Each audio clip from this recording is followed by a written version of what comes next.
My name's Patrick Galbraith. I edit Shooting Times magazine, and I'm here with Tom Payne, who's our pigeon shooting correspondent and a freelance instructor.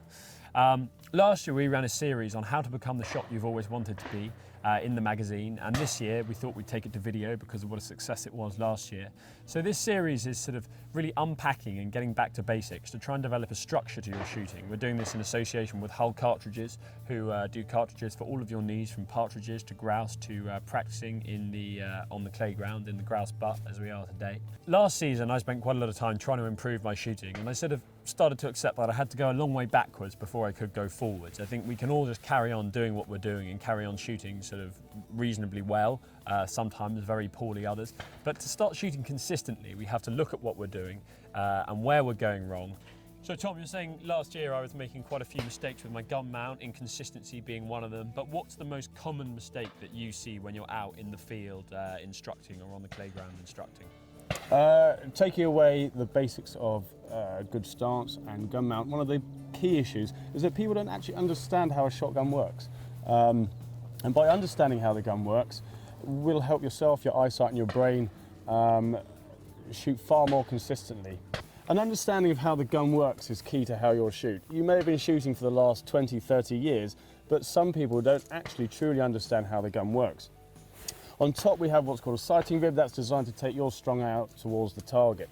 The gun is designed to shoot with two eyes open, but people do have eye dominance issues, in which case they may dim or close an eye. At the end we have a bead. That bead technically doesn't need to be there. 90% of your vision stays on the bird and 10% on being aware of where your gun is in your peripheral vision. It's like any sport, any ball sport. When a tennis player plays tennis, they hit the ball, they don't look at their racket. And that's a major thing to understand with regards to actually understanding how a shotgun works. Eye dominance is one of the major issues that people are concerned about, worry about, and in many respects are confused about. The gun is designed to shoot with two eyes open, but not everybody has that ability to. Also, even if you did have or do have the ability to shoot with two eyes open, sometimes you may not be able to shoot with two eyes open because your head wanders. There is nothing wrong with closing or dimming an eye when you start, even if you have the ability to shoot with two eyes, because it enables you to actually build a relationship with your gun, and then as we move forward you can then look to shooting with two eyes open. I'm a bit skeptical about eye dominance tests. I've seen lots over the years, some work, some don't. I have a very basic one that you can try at home. If I was to hand the gun to Patrick, as he goes to look through that gun to see if it's clear, 99% of people, when they go to check to see if their gun is clear, will go to their stronger eye. They will go to the eye that can focus clearly down the barrels. That's just it's an interesting one that I do with clients, because I'm not drawing attention to the eye dominance fact. I'm not making an issue of it. I've already determined in my mind which eye is dominant for that shooter. And then we can move forward, because it is an issue that really can play on people's minds. So a couple of tests that you can do at home if you're concerned about your eye dominance and you're trying to work out whether you can shoot with two eyes open or whether you have to shoot with an eye dimmed or closed. Take an empty gun, pick a point, as if you're about to shoot a high pheasant, stare at the object, mount the gun consistently up to your shoulder, wink the opposite eye down. If your eye that corresponds with your shoulder is the stronger, you'll be pointing straight at that object. So just to quickly demonstrate an eye dominance problem, I'm left-handed, I shoot with two eyes open, okay, with an empty gun, straight at the camera. Okay, that's pointing straight at the camera. Now, if I swap over and actually do it right-handed, you'll see how my head will go over, but also my left eye will pull me across.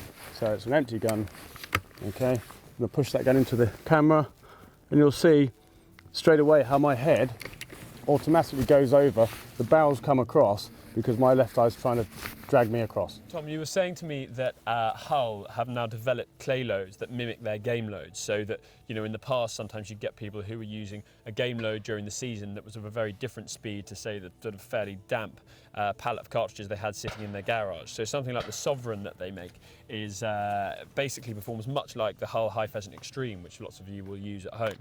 Is that right? Yeah, so it's very important as game shots that we try and keep as consistent as we can.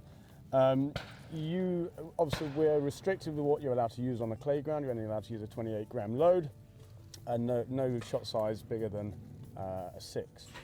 So it is important that we actually use something that's as similar as we can towards both with speed and killing power on our clays as we would if we were shooting our pheasants, partridges, whatever we're attempting to shoot. And so Hull have actually developed the Sovereign range, which is very close to their top-end extreme games and imperial game cartridges that help them, or that help the shooter.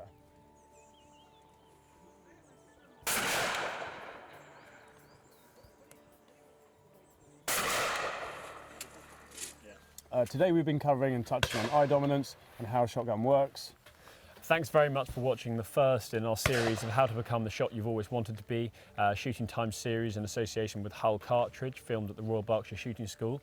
I hope you tune in next time and that the weather's slightly better than it was today. Tom, what are we going to be looking at next time? Next time we'll be covering gun mount, basic gun mount and improving your gun mount, and we'll start touching on footwork.